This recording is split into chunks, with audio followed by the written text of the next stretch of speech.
So let's talk about the D-Type Jaguar project for a minute. First of all, we've assembled and/or have identified most of the parts and pieces we're going to need to do this project, and that starts with the chassis from a GT Roadster, very similar body style, etc., to our road racing car. And this was contributed by Dennis Ferguson, my road racing endurance co-driver. This chassis has been around for a little bit, but no longer in use. It needs some upgrades to be competitive on the road racing circuit. So this is going to form the basis for the chassis for the D-Type Jaguar. Now we do have to make some modifications to this.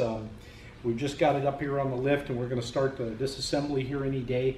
And I'll just kind of walk through what we're going to need to do to make this compliant with the rules and regulations of Southern California Timing Association from a safety point of view, and to meet our goals to make this a competitive vehicle in our class.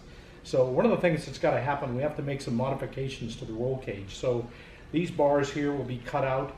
There'll be a different format for the roll cage here, which will look something like a funny car or a fuel type dragster roll cage.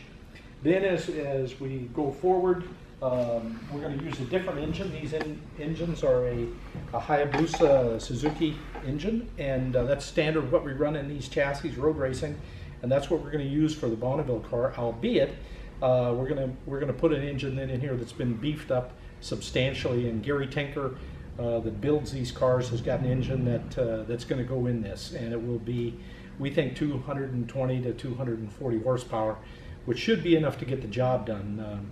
These cars at Charlotte and Road Atlanta, where we've coming off the high banks or downhill, have been in the 150 to 160 mile an hour range with our stock engine setup and gear train, etc. So we think with the D-Type body on and some modifications, a beefier engine, we should be able to get that job done.